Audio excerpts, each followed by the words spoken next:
So he was still fresh, basically. Mm-hmm. Uh-huh. So he told me that, and I was like, okay. So I was like, I'm gonna still keep praying. I'm gonna still keep praying because when we get to the incident, what would happen was we would get to the incident, and then it would get better, and we would be good. Like we would laugh and play, we would cuddle and eat, and we would laugh and all that stuff, and everything would be fine. And then an incident happened, and everything would go downhill. So the next incident that happened was he went out. When he decided to go to work with his friends he had at the job. Hey, cool, have a good time. Even at this point, I wasn't allowed to hang out with him without him. So I was like, well, it's cool. So he goes out with his friends, and everything in my city closes at 2 o'clock. So I was like, the only thing that's open a little bit after is like the IHOP. So the club here, and it closes at 4. So I was like, okay, I'll give him time to get home. So 4 o'clock call comes, I call him, and I'm like, where are you? And he's like, I'm on my way home. 5 o'clock comes, I call him, and he says, I'm on my way. Just hold on, I'm on my way. Um, I call him back, and he turns his phone from me off. This man didn't come back in this house until 9 o'clock in the morning. And when he opened the door, I said, "We're at work." And I don't cuss, but I was just mad. And he told me, he got up in my face and he pointed at me, and he put his finger in my face, and he said, "When I'm out, you give me the hell of money." He said, "I come home and I want you, I'm the man. If you better be lucky, I'm even coming home. So when I'm out, you leave me the hell alone. Don't call my phone, and I get here when I can." And I said, "I'm not putting up with that. I am not putting up with that. The total disrespect. I can't even go out with my friends for a happy hour for 20 minutes without you blowing me up." And he was like, and I was like, I can't even go out at all without you or you blowing me up. And you can do that to me. I'm not putting up with it. And then he comes up to me and he punches me in my face. Mm. Mm. I remember losing all my breath, and I was like, "You can hit me. You really hit me." He said, "Now lay your A down and close your effing eyes, or there's more of that where that came from." And I was like, no, you hit me." And I started like, trying to get my stuff, and then he got down on his knees and started holding my legs, and he said, "I'm sorry, baby. I'm sorry. I'm just frustrated. I'm just frustrated. Work was hard, and I was kind of drunk. And what happened was my friend drove me out there, and he got drunk, and I stayed at his house, and I was just frustrated because I couldn't come home. I had to wait for him to sober up so he can drive me home." And I'm just frustrated. But oh my goodness, and you just start crying. And you're like, "Oh my God, God has really been doing and trying to help me and stuff like that." And I'm going out these stuff with people like this. And I'll never put my hands on you again. I'll never put my hands on you again. And I was like, just mad, just sitting there. And he was like, "I promise I will." And then he said, "Look at me, please, and we'll pray every night. We'll pray every night." And I'm a good man, and I promise it was just, I was frustrated. And I was like, "You better not hit me again." Now, why And didn't I you just forgave him. call the police right then and there? Because you see, with every step of the way, it started to escalate. It started with him verbally abusing you. Then he started poking you, and then it went to him actually slapping you. Why at that point didn't you just say, you know what, I'm going to call the cops? Because obviously it's getting worse. And I believed him. I looked in his eyes, and I seen that man that I fell in love in Jamaica with. And I said, "This is going to get better if I pray hard enough." And I seen that man for that 1 second. I said, "I'm going to give him another chance." I said, "He ain't going to hit me." And I said, "He's not going to hit me again." I believe.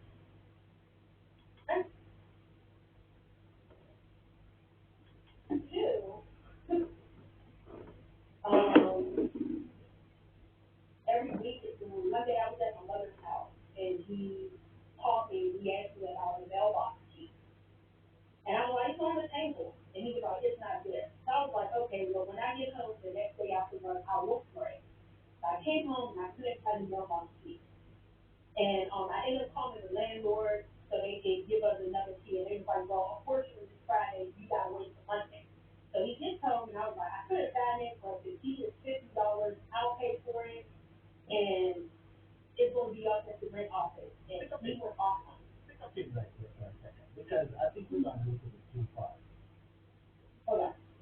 surprised actually. I had asked you if you told your parents or your family that you were going down to get married, right? Now, Mm-hmm. what I want you to backtrack and you will tell me when you actually came from Jamaica and came to the U.S., how did your family find out that you got married, or did they ever find out that you got married? Nope, that didn't happen. Every time I would ask them, we would have like, cause my family was a big family. We would have cookouts. I would invite him. He would schedule to work that day. He was sick, or he would purposely say, "Oh, well, they called me in last minute to work overtime, or they got me working mandatory overtime." And it became every time, something was always up, and it never happened. And at the end, when I was looking at it, I was like, "Dang, it was always something." So they didn't know, and he didn't get a chance to re-propose to me or nothing again. Um, he just avoided it. He avoided me and my family. He met my mother, but other than that, coming to outings and stuff, he always scheduled to work. So when you met your mother as who, your boyfriend or just a friend or what? As my boyfriend, he didn't want me to tell until he was ready to propose to me. So And at this time, yeah, so it's like you have. you were already 8 months in him being in the U.S. Mm-hmm. Mm-hmm. Yes, sir. So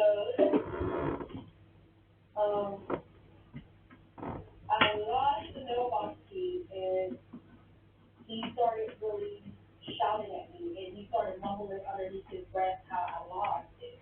And I was like, what's the big deal? You lose everything. He lost money, he lost keys, and everything. And I was like, you lose everything if you move on. I lost one thing. I said, it's going to be replaced. He didn't like what I said, and he started throwing water on me. And I said, can you please stop throwing water on me? Because I got this phone in my hand. He comes out the kitchen, and he snatches my phone. I kind of resist. And he comes back over, and he snatches my phone out my hand. And he puts it underneath the pillow with his phone, and he rushes me. He is 6'4", 250 pounds, and he rushes me like a footballer. And it happened so fast, and he started punching me and beating me and punching me and kicking me. And he dragged me off the bed by my plaits. I had Miss Season plaits. And he dragged me off the bed by my plaits and started kicking me and beating me. And he was like, cover up your face. And then I started screaming. And he said, shut the F up. We have neighbors. And if you keep on screaming, I'm going to give you something to scream about. And I remember praying to God, and I said, God, help me. And for some reason, all I just remember being on top of the bed, and he's on top of me with his hands around my neck. And he started choking me. And I just remember looking into his eyes and just seeing black. And I remember seeing my life flash before me. I see me as being like a baby in a bathtub, and my mom was washing me up. And I seen me growing up through the stages of life. And then I even seen the fun times me and him had in Jamaica. And he was choking me, and everything went blank. And I remember saying, God, I hope my mom knew I love her, because I had a feeling this was going to be it. And something told me to go underneath his fingers up around my neck and just press as far as I can, and I did, and he let go. And I remember just gagging and coughing on the bed, and he just casually takes off his clothes and go in the shower. Um, I was just frozen, just frozen, just frozen. My mind said, call the police, call the police. And then my other side was like, what if he kills you? You see so slow all the time. What if he kills you? And I said, not going to call the police. And I didn't, because I was too scared. And in my city, they found people, and I was scared that what am I going to do? If I call the police and say something, they're going to just put him right back with me because we're married. And what if this man kills me? And I was just petrified. And I knew God, we hit the breaking point where I can't no longer pray for this man anymore. I have to really try to really disconnect myself from him and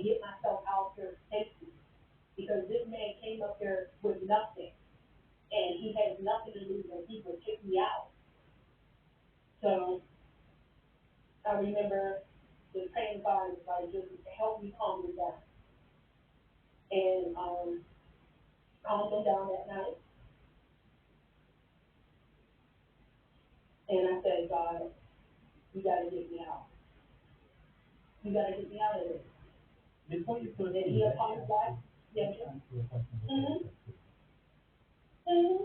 At this point, were you staying with him out of love or out of fear? This point there, because once he put his hands on me, all the love went out the window.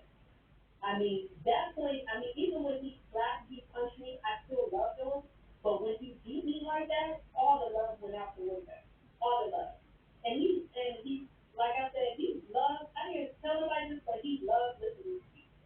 So, he probably might be listening to it, and if he's remembering right after that, I stopped saying I love him. I stopped telling Wait, him, you and I said stopped you hearing. listened to me as in my show? Yes. That's how I knew about this show. We listen to you, we used to listen to you all the time. Mm. So I stopped saying I loved him. I just stayed with him because I was fearful.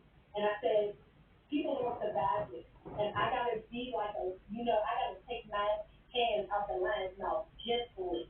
I gotta like be like a bird moving to another nest. I gotta take bit by bit by bit by bit. I can't just say I'm leaving and walk out the door because that's not gonna happen. So what ended up happening was I made a date to leave home. I made a date to leave home. I said, this is when I want to leave home. I went over to my mother's house because I go to my mother's house to take care of her. And I got on the phone with the women's shelter and I got, resources so I can come over the day with you. I talked to my job because at this point I was working from home. They had me bring the equipment in, you know, and I started kind of disconnecting myself from him bit by bit.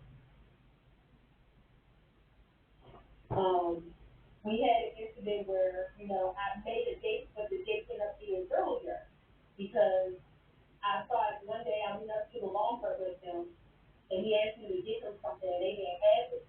And he went into one of his centrals and I thought he was going to drive us over the mountain, the basement mountain. And that really scared me heavy that. Um, you know, it really took a fear in me that I didn't know and I said, I got to leave earlier than this. And there was another incident a week after where, me and him, we were intimate and he stopped at Condi Book and he asked me to get Plan B. And in my head, I was like, okay, thank you for telling me because I'm trying to get away from you in my head. I don't need that. So I took the Plan B and I started getting sick off of it. And I started getting sick like I was pregnant. But I knew I wasn't. I knew I was going to get sick off of it. And he seen the sicknesses I was going through. And he called me, and he called me when I was at my mother's house and told me I better not be pregnant. He knew my period was supposed to come the next week, and he said I better have my period because if I don't get my period, he was going to box me down and box me in my face, and he was going to leave me. And he talked to me like he was a celebrity, and I was some kind of goofy stripper trying to get trapped on. And that's the way he talked to me, and he blocked me for the rest of the day. So I ended up getting so sick, I had to go to the hospital, and I wasn't pregnant. It was the reaction of the pills, like I knew it was. So I came home, I remember throwing the papers at him, saying, I'm sick of this. I can't do this. Like, I'm sick of this. And he looked at the papers and was like, I'm sorry that I reacted like that. But you made me mad. And you were screaming at me. Another important thing, and I have to ask. Mm-hmm. So he was beating on you every opportunity he got. Did you ever speak No. to a family member? Did you ever speak to a friend? Did you ever say anything to anyone about it? No, I was serious. He told me that if he even found out or even got a bit, at this point in time, he had my social media and everything connected to his phone. So every message I got, or even if I tried to reach out, I didn't know if my text messages was like that. So I was just terrified. And I hear about these stories going left, and I didn't want no innocent person to get hurt. So I didn't tell anybody, and I was just scared. I didn't want, that's all I could do was think about him not being able, not, somebody innocent being hurt. So I was like, oh, this is really God. I remember previous conversation you mentioned that he told you that you promised that you would submit to him or something like that before. Yes. He, in every argument, he would basically tell me, like, I'm the man, and when you married me, you said that you would obey me, and you took vows that you would submit to me, and I'm the man, and he would always say that, I'm the man, and I couldn't question him, I couldn't do anything, because if I would question him, he would call that back talking him. He would call that back talking him. So basically, he took my power, and he took my opinion, and he took my mind, basically. I didn't have an opinion, because everything was stupid. So I didn't have that, and I was too scared to tell anybody. And I had a whole group of things, and I felt like I was on the same boat with him. And people were floating by asking me, do I need help? And I wasn't willing to get off. And I mean, I wanted to so bad, but I was scared we were going to happen. I came to an ugly realization that one day I was doing laundry and he asked me to do his bandana. He had, at this time it was COVID, and he was using that bandana to cover up his face. So he asked me to do his bandana inside the laundry. So I go to the bathroom, I come back, and he always accused me of losing things, so I have to take pictures of everything. And I didn't see the bandana, but he was in one of his moves, so the company was like, don't even ask, just do the laundry. So the next day, I come back upstairs, and fold the laundry. The next day, he's about to go out, and he says, where's my bandana? I was like, it was gone. And he was like, no, I gave you my bandana, you lost it. So he was like, go back downstairs and see if it's there. So I go back downstairs, it's not there, and he says, you know what, I'm going to go downstairs. If my bandana's not coming up, if it's not, do not show up down there, if my bandana ain't down there, when I come up here, I'm going to box you down. I said, oh my goodness. So he leaves the door, and I remember the voice of the Holy Spirit a voice came over me and was like, look at his old clothes. So I look at his old clothes, I don't see anything. Something said, look in between the suitcases. And I'm like, why would it be between? I look between the two suitcases, and yes, it was folded up, real tiny, the bandana. I grab it, and I hear him opening in the door. And when he opened the door, he got his fist already balled up, ready to punch me. And I threw the bandana at him, and he looked at me and he gave me this book and said, where did you find it? Where did you find it? And I said, you would have beat me for no reason. You didn't give it to me. It was in the suitcase. And I was so relieved that I found it, that he ended up leaving, taking care of some business. And I sat there and I thought about this thing, and I said, you know what? He hid it so he could beat me. He's hiding things around the house, and it made me question the mailbox key of everything the first time he beat me. And I said, he probably hid it so he could beat me. And it made the back of my neck stand up. And I said, I really have to get a date sooner than what I thought it was going to be to get out of here. So I started looking for an apartment. But what happened was I ended up getting 2 raises at my job, but I ain't trying to stop it because I knew I would need that money to save up. And I ended up getting me an apartment on the side, furnishing it and everything. And I was like, so when the day comes, I can just go in and leave them. And what happened was he ended up saying that he would go out of town with some friends, and I was like, perfect. In my head, I couldn't let him know that, but I was like, perfect. I could just go ahead and go. And the night before, I felt like he knew that I might do that. Because he started talking about taking me on trips. I've been asking this man to take me to the KFC down the street, and he didn't want to take me nowhere. He didn't want to take me on the there's nothing. But all of a sudden, now we can go to DC, now we can go to New York, now we can go here and there, and now we can go to Florida. Huh? I'm gonna call it what it is. This abusive marriage, right? He got into law. He told you he was not giving you any of his money.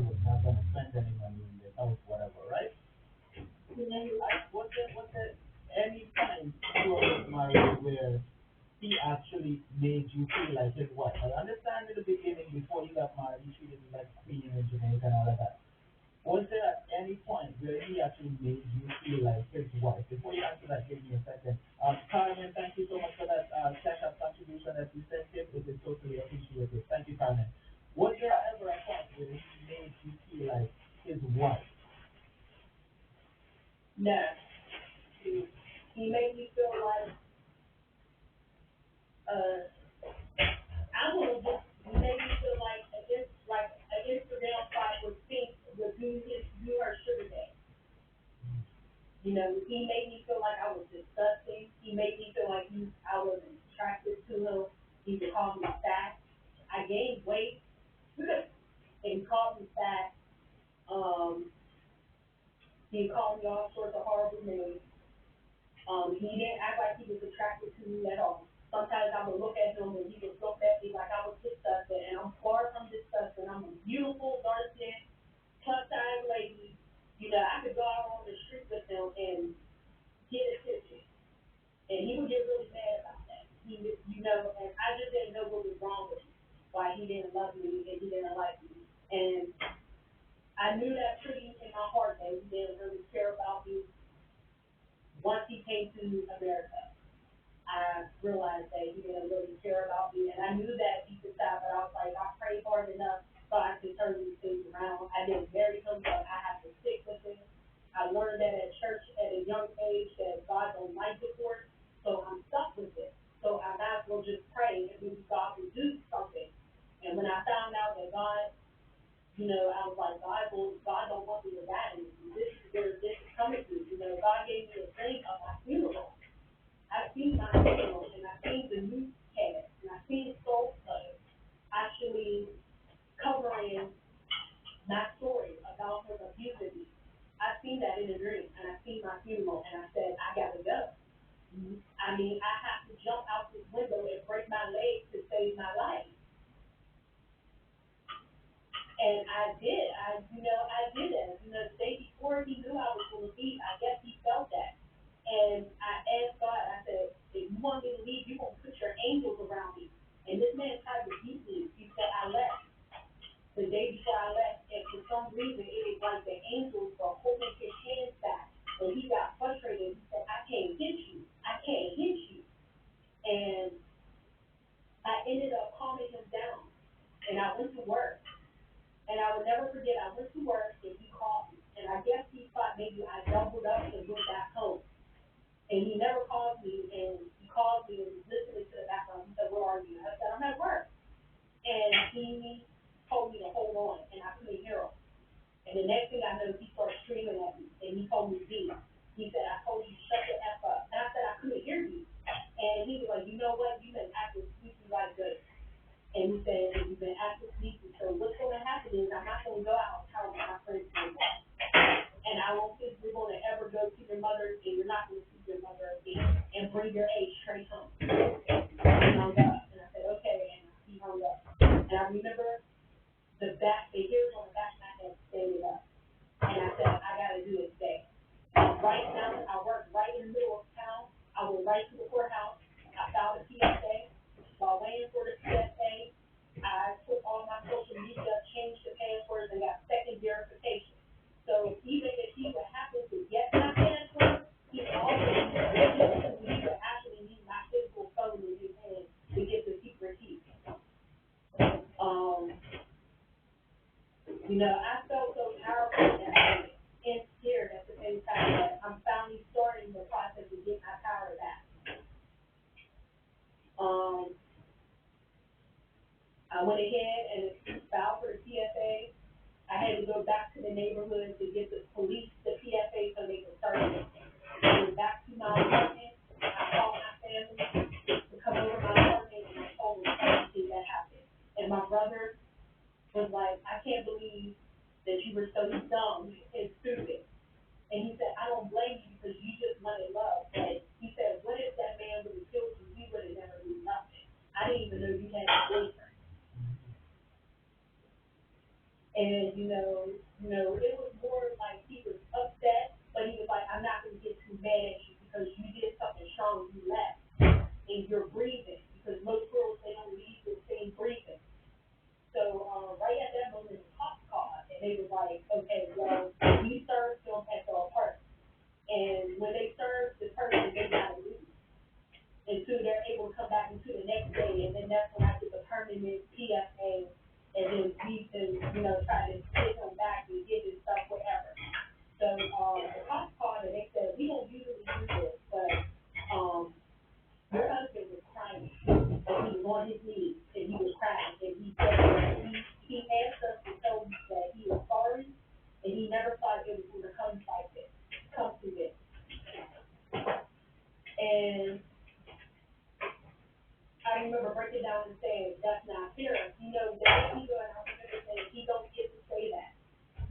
night before I left, another you told me the night before I left, he went ahead and he went ahead and told me how he was a bad man in Jamaica and how he hurt people. And that's why he has recovered. He hurt a whole lot of people. And I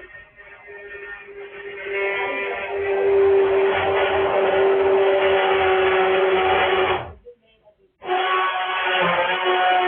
me he's a bad man in Jamaica. Now he's abusing.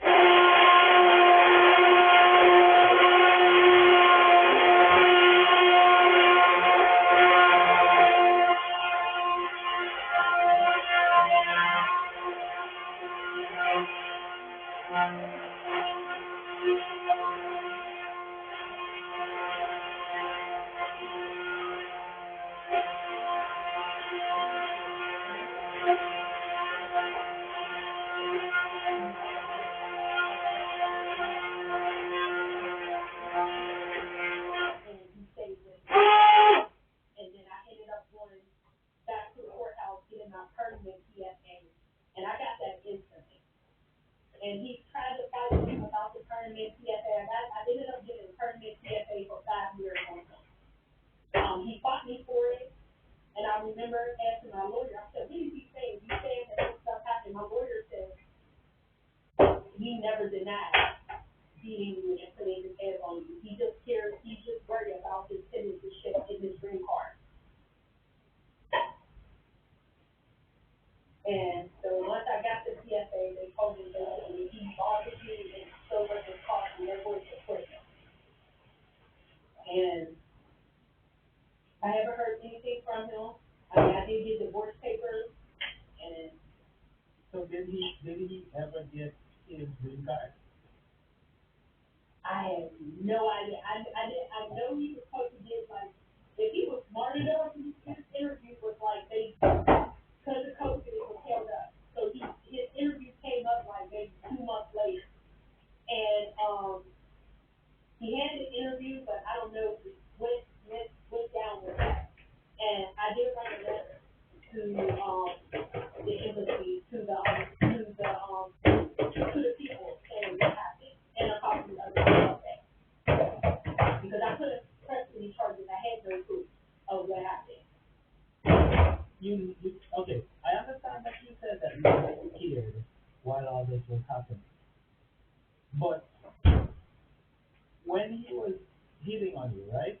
When he was hitting on you, were there ever any bruises that were visible that anyone of your friends or co-workers could have seen?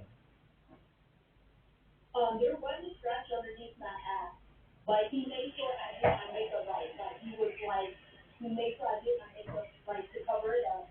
I did have bruises on. I had 2 bruises in the back of my head and some bruises on my wrist, and I did take pictures of it.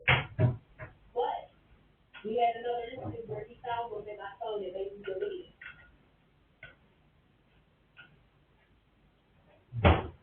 So I was scared to even record any of that stuff because he would be random phone chat. He would take my phone and go to my phone randomly. All right, so and I was terrified. We're at the end of the show, but I want to ask you a question. So, how did this affect you, and what have you been doing to heal since this happened? So I knew my mind wasn't right. So I got right into therapy. And I remember I got into therapy so I could try to heal from that.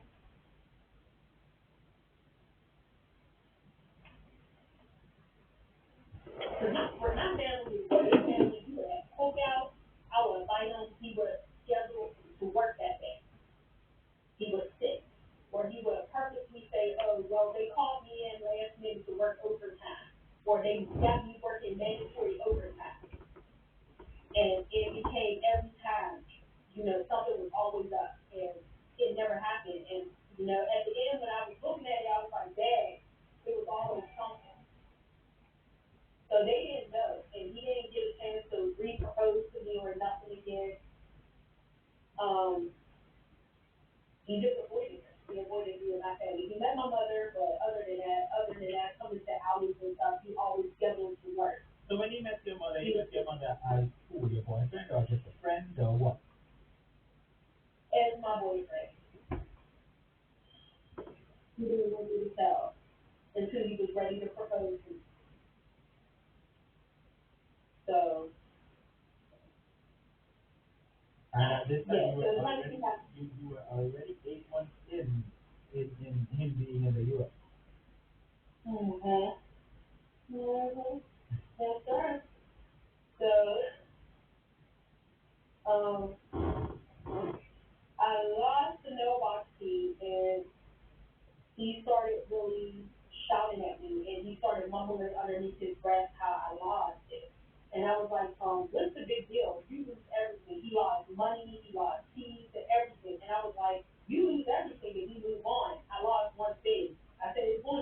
can you please stop throwing water on me? Because I got this phone in my hand. He comes out the kitchen and he snatches my phone. I kind of resist. And he comes back over and he snatches my phone out my hand. And he puts it underneath the pillow with his phone. And he rushes me. He is 6'4", 250 pounds, and he rushes me like a footballer. And it happened so fast, and he started punching me, and beating me, and punching me, and kicking me. And he dragged me off the bed by my plaque. I had this season plaque, and he dragged me off the bed by my plaque and started kicking me and beating me. And he was like, cover up your face. And then I started screaming, and he said, shut the F up. We have neighbors, and if you keep on screaming, I'm going to give you something to scream about. And I remember praying to God, and I said, God, help me. And for some reason, all I just remember being on top of the bed, and he's on top of me with his hands around my neck. And he started choking me. And I just remember looking into his eyes and just being relaxed. And I remember seeing my life flash before me. I see me as being like a baby in a bathtub. My mom was washing me up. And I seen me growing up through the stages of life. And then I even seen the fun times me and him had in Jamaica. And he was choking me. And everything was linked. And I remember saying, God, I hope my mom know I love her because I had a feeling this was going to be it. And something told me to go underneath his fingers that's around my neck and just press as far as I can, and I did. And he let go. And I remember just gagging and coughing on the bed. And he just casually takes off his clothes and go in the shower. Um, I was just frozen there, just frozen, just frozen. My mind said, call the police, call the police. And then my other side was like, what if he kills you? You see so flow all the time, what if he kills you? And I said, not going to call the police. And I didn't, because I was too scared. And in that city, they found people, and I was scared that what am I going to do? If I call the police and say something, they're going to just take them right back with me because we're married. And what if this man kills me? And I was just petrified. And I knew God, we hit the breaking point where I can't no longer pray for this man anymore. I have to really try to really disconnect myself from him and get myself out here safely. Because this man came up here with nothing and he has nothing to lose and he would kick me out. So I remember just praying to God and like just help me calm me down. And calm him down that night. And I said, God, you gotta get me out. You gotta get me out of this. Before you And proceed, he let me apologized. Yes, sir. ask you a question. Mm-hmm. Mm-hmm. At this point, were you staying with him out of love or out of fear? This point there, because once he put his hands on me, all the love went out the window. I mean, that point, I mean, even when he slapped, he punched me, I still loved him. But when he beat me like that, all the love went out the window. All the love. And he, like I said, he loved, I didn't tell nobody this, but he loved listening to me. So, he probably like you listening to here, and then he's remembering right after that, I stopped saying I love him. I stopped Wait, hugging you him, I said stopped you cheering. listened to me as in my show? Yes. That's what I knew about this show. We listen to you, we used to listen to you all the time. Mm. So I stopped saying I loved him. I just stayed with him because I was fearful. And I said, people don't survive this. And I gotta be like I gotta take my hand out the lion's mouth gently.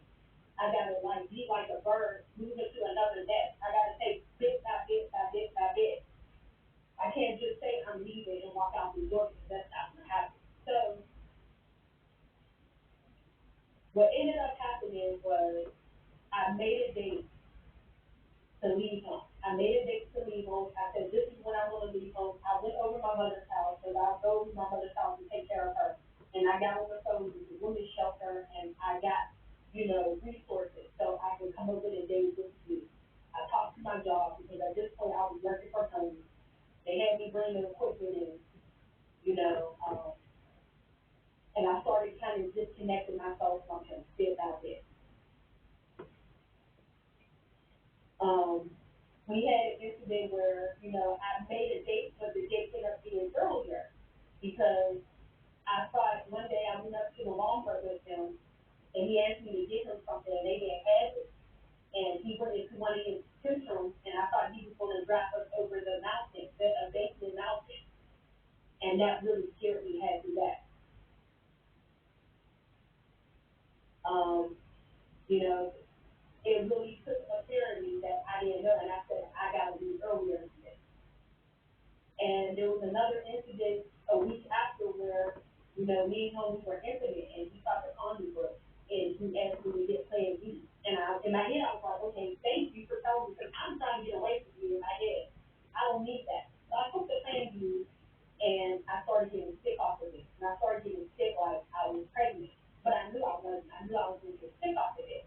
And he seen the sicknesses I was going through.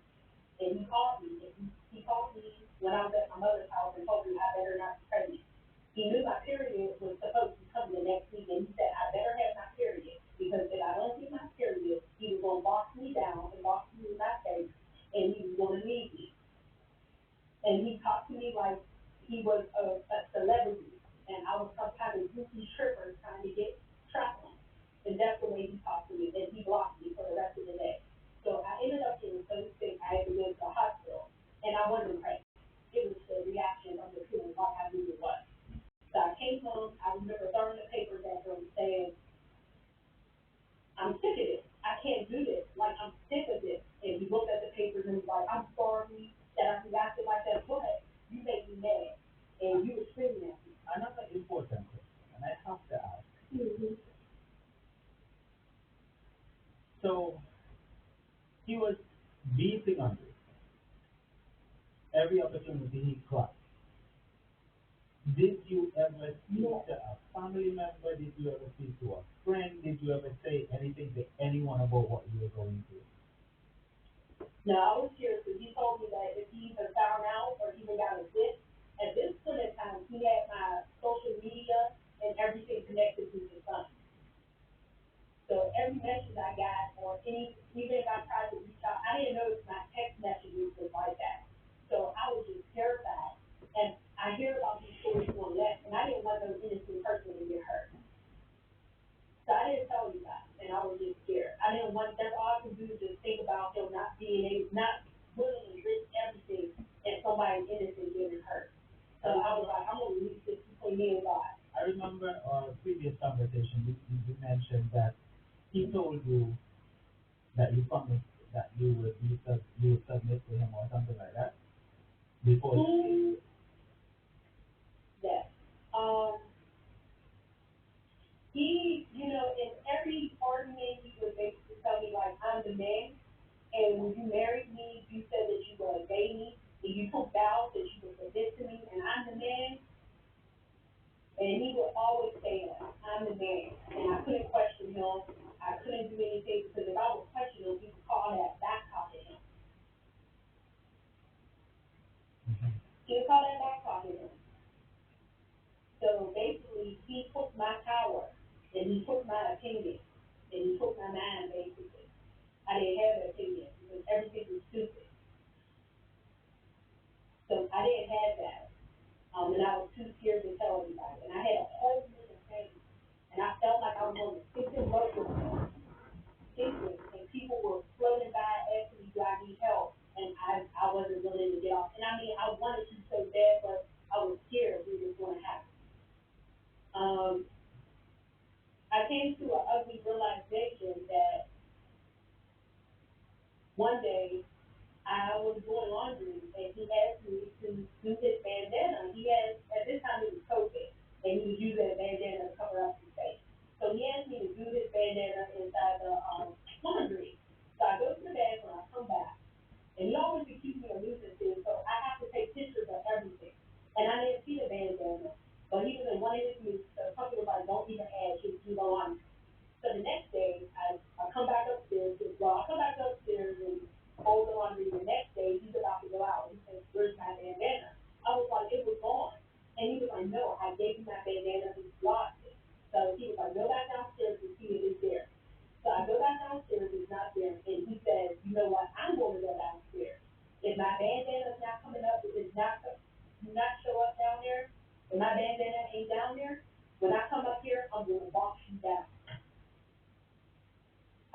Oh my goodness. So he leaves the door, and I remember the Holy Spirit a voice came over me and was like, look at his old clothes. So I look at his old clothes, I don't see anything. Something that look in between the suitcases. And I'm like, why would it be between? I look between the two suitcases, and guess what was folded up, real tiny, the bandana. I grab it, and I hear him opening in the door. And when he opened the door, he got his fist already balled up, ready to punch me. And I throw the bandana at him, and he looked at me and he gave me this book and he said, where did you find it? Where did you find it? And I said, you would have beat me for no reason. You didn't give it to me. It was in the suitcase. And I was so relieved that I found it, that he ended up leaving, taking care of some business. And I sat there and I thought about this thing, and I said, you know what? He hid it so he could do it.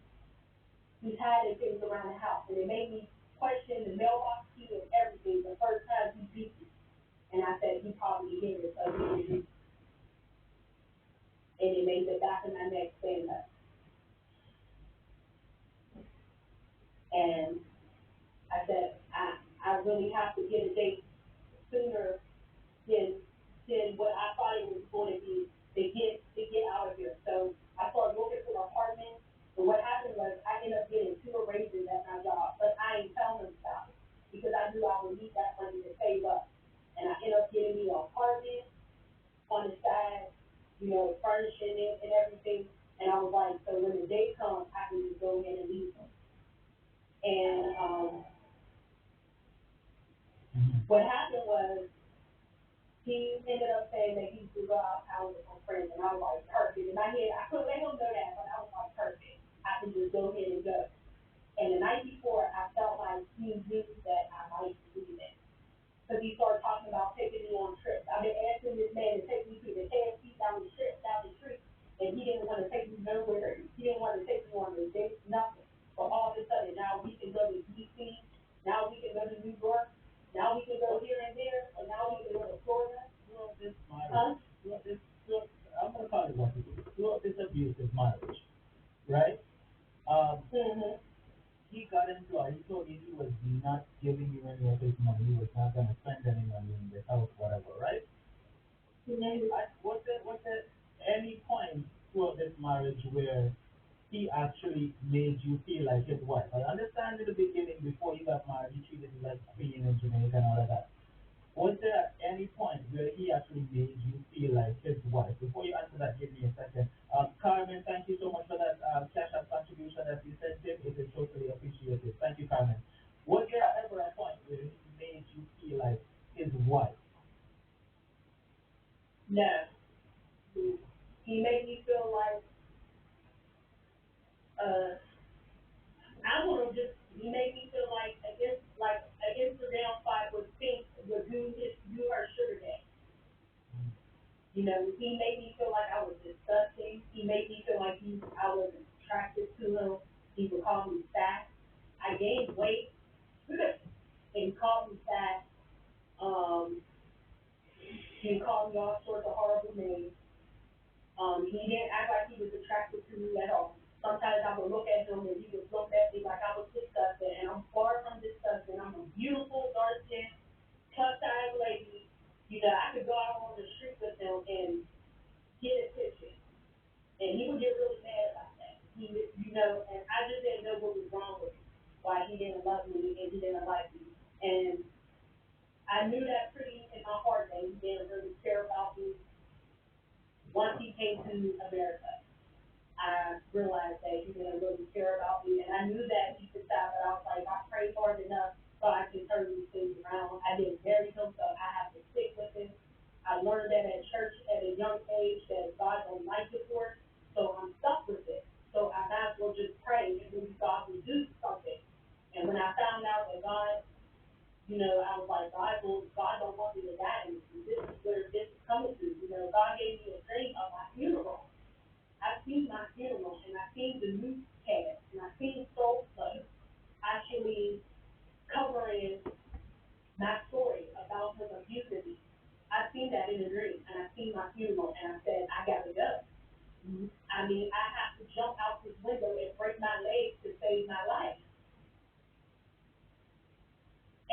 did. I did that. The day before he knew I was going to leave, I guess he felt that. And I asked God, I said, if you want me to leave, you're going to put your angels around me. And this man tried to beat me before I left, the day before I left. And for some reason, it was like the angels were holding his hands back. And he got frustrated. He said, I can't hit you. I can't hit you. And I ended up calming him down. And I went to work. And I would never forget, I went to work and he called me. And I guess he thought maybe I doubled up and went back home. And he never called me, and he called me and was listening to the background. He said, where are you? And I said, I'm at work. And he told me to hold on, and I couldn't hear him. And the next thing I know, he started screaming at me, and he told me B. He said, I told you, shut the F up. And I said, I couldn't hear you. And he was like, you know what? You've been acting sneaky like this. And he said, you've been acting sneaky. So what's going to happen is I'm not going to go out and with my friends anymore. And I don't think you're going to ever go to your mother, and you're not going to see your mother again. And bring your age straight home. And he hung up. And I said, okay. And he hung up. And I remember the hairs on the back of my head stayed up.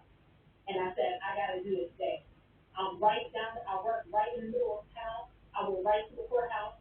I filed a PSA. While waiting for the PSA, I took all my social media, changed the passwords, and got second verification. So even if he would happen to get my password, he also needs the key, because he would actually need my physical phone in his hand to get the secret key. Um, I felt so powerful in that moment and scared at the same time that I'm finally starting the process of getting my power back. Um, I went ahead and filed for the PSA. I had to go back to the neighborhood to get the police the PSA so they could search him. I went back to my apartment. I called my family to come over my apartment, and I told them everything that happened. And my brother was like, I can't believe that you were so dumb and stupid. And he said, I don't blame you because you just wanted love. But he said, what if that man would have killed you? He would have never knew nothing. I didn't even know you had a boyfriend. And, it was more like he was upset, but he was like, I'm not going to get too mad at you because you did something strong, you left. And you're breathing, because most girls, they don't leave the same breathing. So, right at that moment, the cops called, and they was like, okay, well, we served him at the apartment. And when they served the person, they got to leave until they're able to come back until the next day. And then that's when I get the permanent PFA. And then we can, try to get him back and get his stuff, whatever. So, the cops called and they said, we don't usually do this, but, your husband was crying and he was on his knees and he was crying. And he said that he asked us to tell you that he is sorry and he never thought it was going to come to this. And I remember breaking down and saying, that's not fair. They let me go, and I remember saying, he don't get to say that. The night before I left, another detail, the night before I left, he went ahead, and told me how he was a bad man in Jamaica and how he hurt people.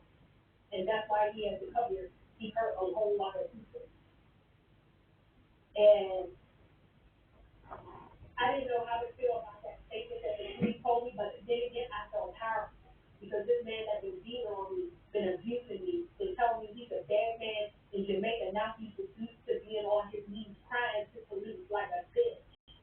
And and I just, it made me feel so powerful, but I was scared because still in America they say the 78 hours after a woman leaves, that is the most dangerous time that anything can happen to her. And I was scared. And I know this man didn't know where I was, but I was just, I was scared. So that night, my cousin came from his town and he's a police officer and he stayed with me. And then I ended up going back to the courthouse getting my permanent PSA. And I got that instantly. And he tried to fight me about the permanent PSA. And I ended up getting a permanent PSA for 5 years on him. He fought me for it. And I remember asking my lawyer, I said, what did you say? You said that this stuff happened. My lawyer said, we never denied beating you and putting his hands on you. He just cares, he's just worried about his citizenship in his green card. And so once I got the PFA, they told me basically he bothers me and so much it cost me, they're going to support him. And I haven't heard anything from him. I mean, I did get divorce papers, and So did he ever get his green card? I have no idea. I know he's supposed to get like, if he was smart enough, his interview was like because the COVID was held up. So his interview came up like maybe 2 months later. And he had an interview, but I don't know went down with that. And I did write a letter to the embassy, to the people saying what happened, and a copy of the PSA. Because I couldn't press any charges, I had no proof of what happened. Okay, I understand that you said that you were scared while all this was happening. But when he was hitting on you, right? When he was hitting on you, And were there ever any bruises that were visible that any one of your friends or coworkers could have seen? there was a scratch underneath my ass, but he made sure I did my makeup right. He made sure I did my makeup right to cover it up. I did have bruises on, I had two bruise aches in the back of my head and some bruises on my wrist, and I did take pictures of those. But we had another incident where he found them in my phone and they deleted. So I was scared to even record any of that stuff because he would do random phone chats where he would take my phone and go through my phone randomly. All right, so And I was terrified. we're at the end of the show, but I want to ask you this question. So, how did all this how did this affect you? And what have you been doing to heal since this happened? Okay. So I knew my mind wasn't right. I knew my mind wasn't right. So I got right into therapy. And I remember I got into therapy so I can try to heal from that. And I remember getting on my knees and I said, God, I give you everything. And I gave my life over to Jesus completely. Because I said, it was only you that put me out of this alive because women don't survive. And in fact, that same day I seen the funeral of a beautiful young lady who died from getting beaten. And I said, there's a reason why you saved me, God. I said, what is the reason? What do you want me to do with it? And he said, what I want you to do, my daughter, I want you to tell your story to many platforms that you can. Because there's many American women that are going through this and they don't know what to do. And they think that I want them in these relationships because they're Christian. They think that I don't like divorce. But he said, I don't like divorce, but I'm a forgiving God. And I make everything for a purpose. I wouldn't sit here to create my daughters for them to die in these relationships. So what I want you to do is tell everybody and tell my daughters that they're in this relationship and or in a situation like this, get on your knees and pray to me. And pray that I get my angels to protect you on your way out. And ask for me to forgive you for not seeking my counsel and seeking my faith before you get into this relationship, and I will forgive you. As a matter of fact, I will clean you up and I will give you a happy life. I just need you to really hold that in your heart, woman, because he wanted me to tell everybody if you're in a situation like this, just get on your knees and pray to God for a way out, and he would give his angels to protect you, because he put us on this earth for a purpose, not to get killed by a sick man.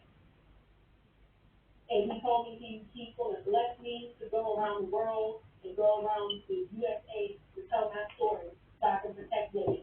He told me he wanted me to go to counseling school, which I'm in college, so I can be a counselor and I can get my master's for it. Because he said I'm going to protect many women, I'm going to save many women, And he said, I'm also going to heal these kids because all my husband was abused kid. He was an abused kid. He got abused by his father. And he turned out to be an abuser himself. And he said, God said that he wants me to protect him and protect women. So I'm telling you, if you're in a situation like this, and I understand how crazy the story sounds, I was in a broken place, but I'm looking back at this powerful. This is not going to hold you down at all, and he has no power over my life. So I'm speaking. If you need help getting out, use your resources around you, and get on your knees and ask God to protect you with his angels and get you out. Because he has a purpose for every living, breathing thing on this earth. And he do not want you to stay in a marriage that can kill you. It grieves him. And he wanted me to get on this platform and share that he will forgive you. And that's it. Uh, listen, I am so sorry that you went through this ordeal. Um, you mentioned that you had other bad relationships, but none as drastic as this one, correct? Yes. And as bad as this sounds, I am so thankful for this because it shows me how broken I was and it repaired me from the inside out.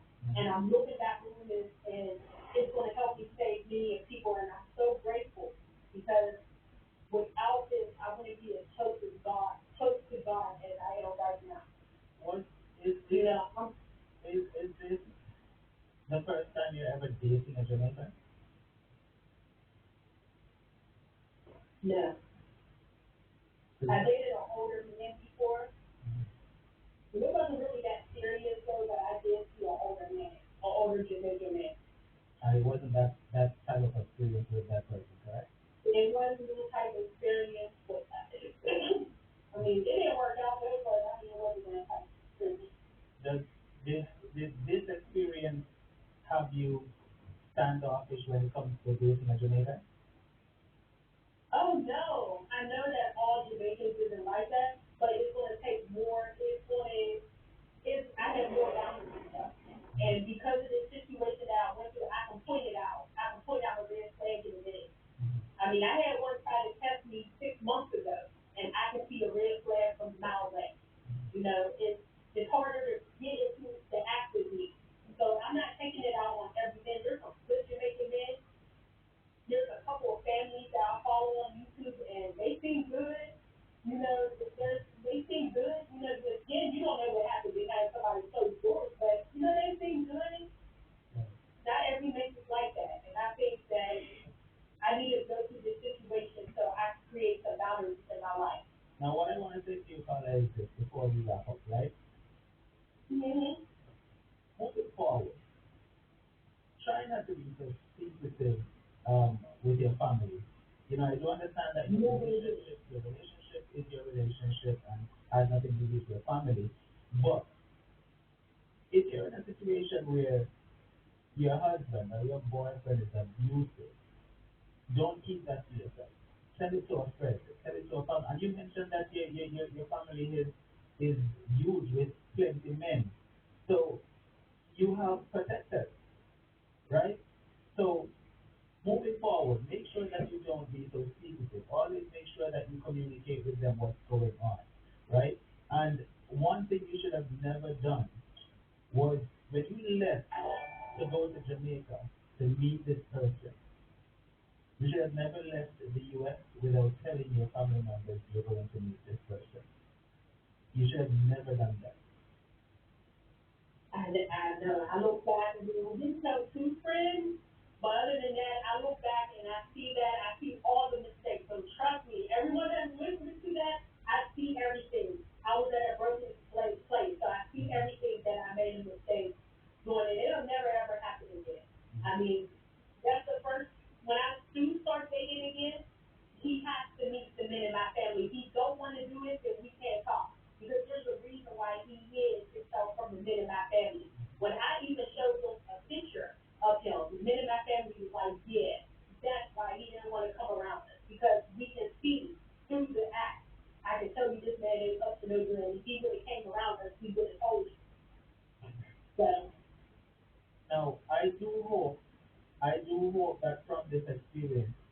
You have learned to love yourself way more. Please tell me you've learned to love yourself because Oh, of the course. only way he was able to manipulate you the way he did is because I think you wanted that love and you wanted to feel some kind of love, and he was playing on those emotions, right? So Of please make course. sure that you've learned to love yourself before you even try to search for love from someone else, because that is what they're going to do. They're going to play on your emotions, right? Now, you mentioned that you're in therapy. How is that working for you? Oh my goodness, it's been such a beautiful process, and that's why I also had the passion of being a therapist, a counselor myself, because the process was so beautiful. I got to dig back down in old issues, and I realized I had daddy issues that also contributed to my choices, and I really got to really get my power back. And I really got to really love myself for everything I am, for my flaws and all. And it made me so powerful, and I was really hard on myself, and I was really scared to really come past and tell my story, because I was like, most people think I'm dumb, but I know that this is going to save somebody's life, and I don't care what nobody thinks about me. This is my story and how I overcame and how I'm living and breathing. With this platform, no one judges you. We listen, and it's never this is a judgment free platform. In fact, I'm going to open the phone lines right now so that if anyone wants to call in and say a few words, you're quite sure it's going to be positivity. You know, everyone here may be thinking what they think, but I'm sure no one is going to be thinking, yo, you're a fool, or she's an idiot, or she. No, everyone here, we want to understand what you went through and make sure that, you're healed, right? So viewers, the phone line is open 876-420-3368. What would you like to say to this caller tonight? She went through hell dating this person, and I want to point it out that not all Jamaican men, you know, we're not all like that, right? Yes, you have some who get some great opportunities and act a fool. Dr. Mian, good night. God bless. Talk to me. Good night, everyone. Good night. Good night. Good night on top of that. Good night, caller. All right. So I'm not about the caller. At first, I was so mad and still upset because there's some red flags. Caller, you can't tell him to come and beat him with a 2 passport. You want somebody like that, Tamia. That Tamia don't want somebody to play with. You know how much relationship every time the moment they raise them by family, they throw them out. One night we put out one, 12 o'clock in the night, we say, anyway, you forget taxi down your yard, and we kick you down. When I know foolishness unstoppable, nobody now come from treat me less of a woman. Listen, lady, I'm a big girl. And trust me, when me tell you, I love myself. At first, one point in time, when I'm last in a relationship, I'm married, I was still a bit down, blaming myself for some stuff. But now, nobody can come to me with their nonsense. We all learn. I wouldn't blame you because, sometimes we women look for love in the wrong places. I would try to find it from men who weren't even ever just found with daddy and the daddy wasn't around. We only see the females. And if even if there's a whole house full of men, they're all going about the business. They don't show the love. And technically, that's what we look for in men. Love. But you know what the beauty about it? We can look for the love in men, because we're not going to really be in a relationship and not knowing that they don't love us. But what we need to do is learn to love ourselves. When we take off our clothes, no matter how big you are, it could have been like a truck. Take off your clothes and look in the mirror and tell yourself, listen, I'm big and I'm beautiful. And no one is better than me, and I'm better than nobody. Keep repeating those to yourself, and no one will come across you with that stupidity again. Next time you're not them down, you call the police if you don't want to get into any trouble. But listen, I applaud you to get out. I am so thankful that you get out with your life intact. And even though you get a few scratches and bruises, I'm glad you're learning, you're in therapy, and you take that and make good of yourself. Now, find time for you. Do you take yourself out on a trip? Do some things for yourself, and when the right man comes along, you will know. My father told me something a long time ago, and I'm going to tell you this. My father told me he believed he died. He said to me,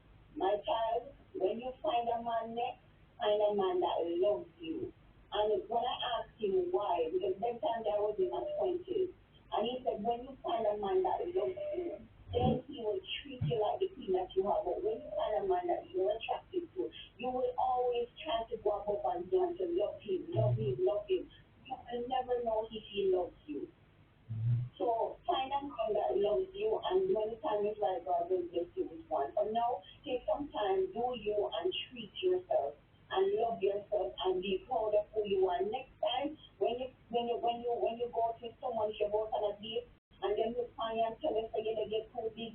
Just tell them, listen, I am big and beautiful, and if you can't accept me for who I am, then we're not going anywhere further than this. I saw it set right here. You don't need to go no further.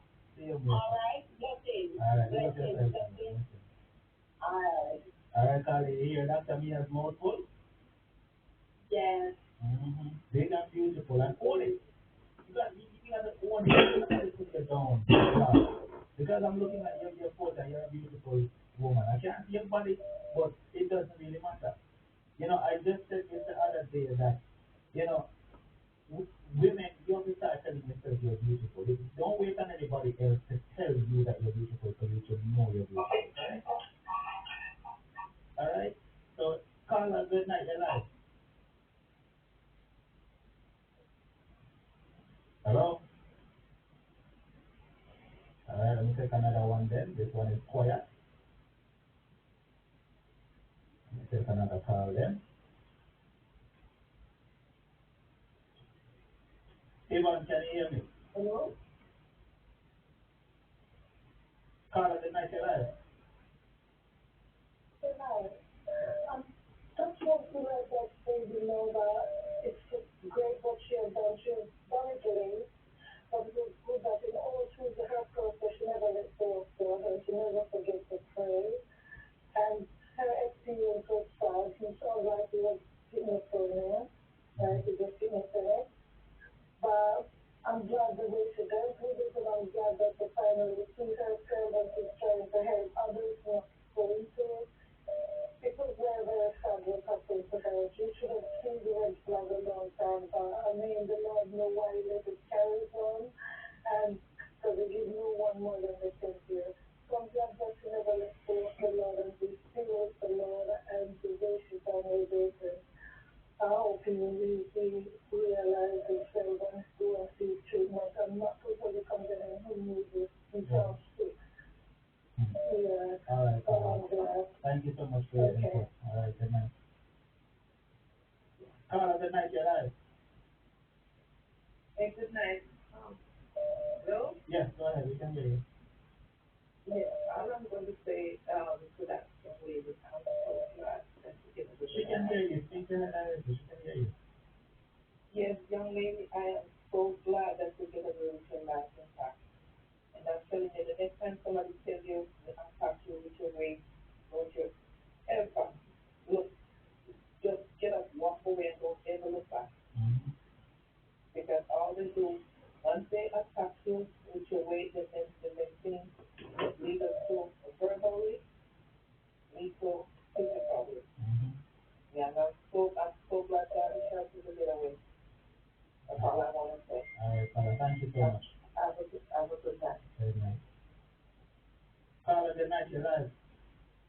Hi, good night. How are you? I'm good. Thank you. I just want to say to the lady that I'm glad that she's out of it. And there's a song that I want to share with her. It's by Kirk Franklin and Yolanda Adams. After a while, this too shall pass. You will heal again. And you tell someone that's what you're doing right now. And God sees everything that you're doing right now. And I'm very sorry this happened to you. I'm Jamaican. All Jamaican men are not like that. Mm-hmm. Not. There's some beautiful men out there, caring men. You just met the wrong one, but guess what? He didn't know what he had. And the next thing I'm going to tell you, I don't know if you sound white to me, and I'm a black girl. My advice to you is watch the Medea movie, and you will be trained after that. Have a good night. Bye bye. All right, Carla. Blessings. Carla, good night. Your life. Yes, I would like to tell my story about being married to a Jamaican man, Nixon. What happened? But I won't be so long. I'll make it short. All right, but what I'm going to have to do, Carla, let's schedule a night for you because I'm about to wrap up. So what you do is just send me a message and say I'd like to share my story, and I'll give you a call back, okay? Okay. All right. We want to introduce you to the most amazing installations in the world. Tel Aviv and Jerusalem. Tel Aviv features hard the best. Tel Aviv and Jerusalem have the most amazing nightlife.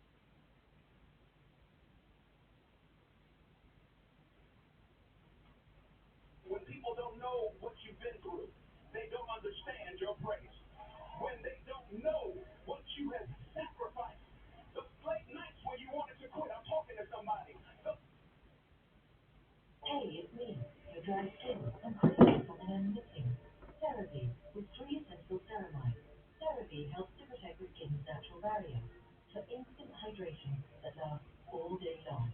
CeraVe, developed with and recommended by dermatologists, saves 20% in selected Superdrug stores and online. This is a word that's more than a word.